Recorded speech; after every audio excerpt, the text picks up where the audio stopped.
Hello my beautiful people, welcome back to my channel, and if you're new here, welcome. My name is Isabel, and in today's video we will actually be talking about my documentation for my Adam's apple surgery. And before we head on to the video, please make sure to subscribe and turn on all the notification. It would truly help me.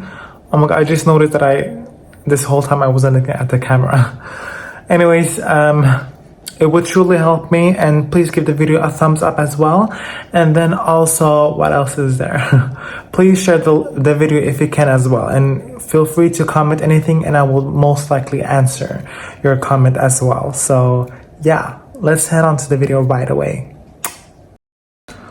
For as long as I recall, my Adam's apple was my biggest insecurity and was actually the cause for me feeling so disconnected to who I am today. And even before I transitioned, it felt like this was a spotlight almost. And what I mean by that is that no matter how I dressed and how I presented myself, people would notice my bump in my throat and immediately see that I was male, which I just felt so out of my body. I just felt so disconnected. And that insecurity grew so big that I actually had to decide that if I were to live as myself, then I would first have to get it removed, because I just couldn't see it with me and transitioning, because I was just so insecure. So it was something I had to take care of. I wanted to remove that feature that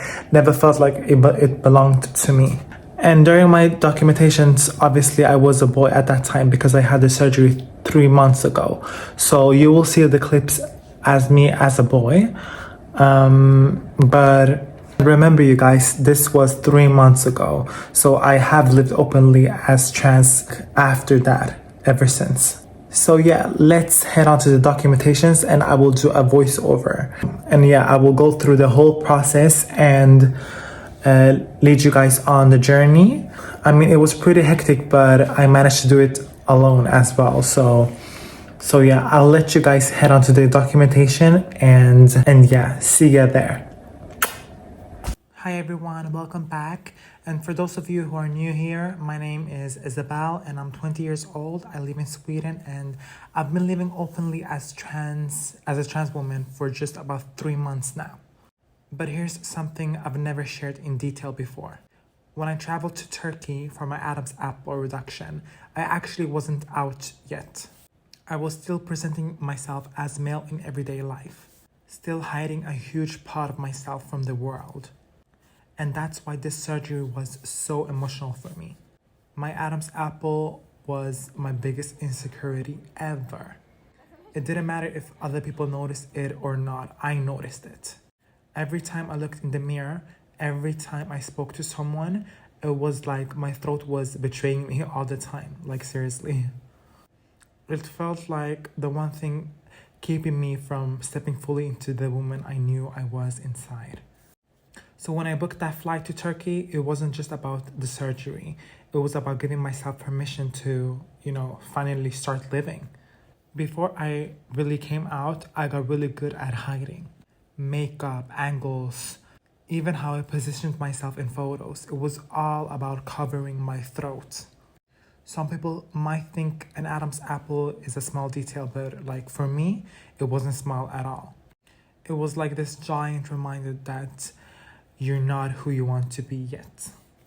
And it wasn't just about looks. It affected how I felt around other people as well. I would be in conversations, but I wasn't even listening. I was just wondering, are they staring at my throat right now? And I would always put my hand on my throat. Can they tell? Do they know? Does it look bigger in this angle or in this? Stuff like that. And that kind of constant self-consciousness is exhausting. And it's hard to explain unless you've lived it.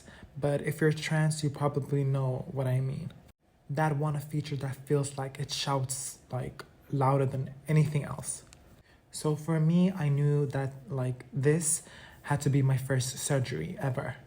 Before anything else, before the hormones even really took their real effect. So I needed this. And it wasn't being vain for me. It was about survival, about reclaiming my own reflection. I remember the night before flying, I was so nervous, like I could barely even sleep. And this was my second time ever flying. And I had been flying once when I was a little kid, and like I don't even remember that time. So I'll say that this was like, the first time ever. And I kept asking myself, am I ready for this? What if something goes wrong? What if, what if it doesn't make me feel better? But deep down, I knew I had to try. Going alone made it even scarier. Sitting at the airport, I felt like I had this huge secret that no one else could see. People around me were just going on vacations, business trips, whatever.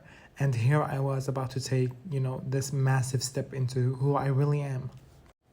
And when I landed in Turkey, everything felt so surreal.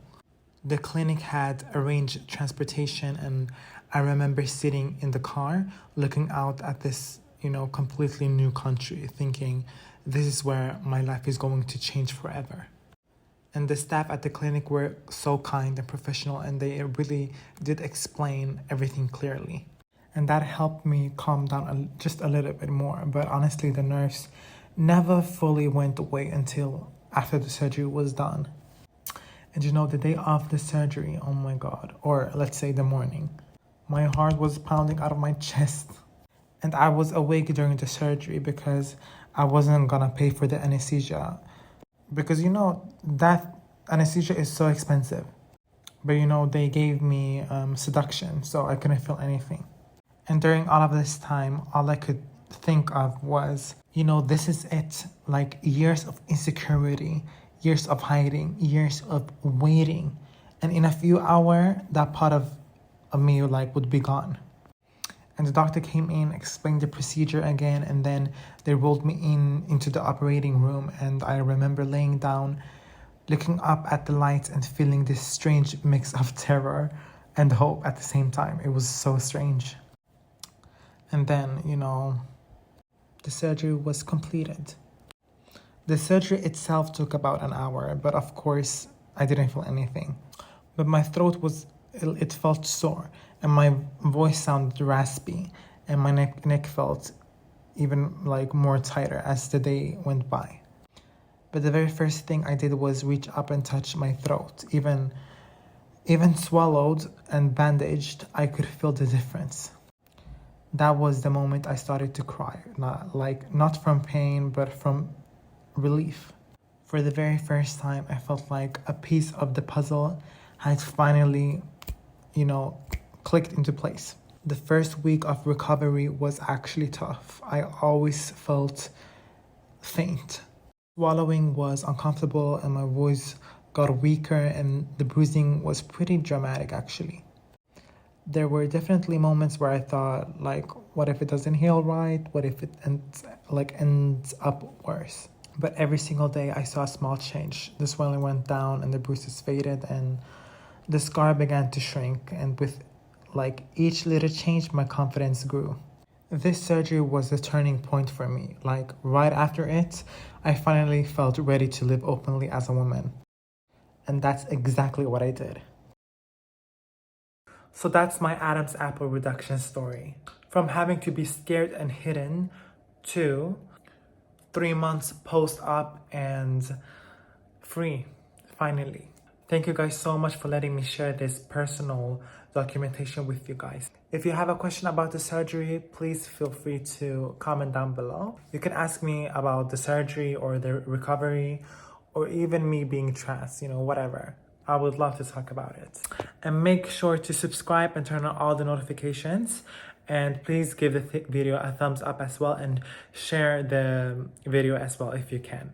Oh, and I forgot to tell you guys that please make sure to check these videos out as well. These are mostly part of my transition and you will get a much more clear picture about my journey in general. And yeah, I love you guys so much. Take care.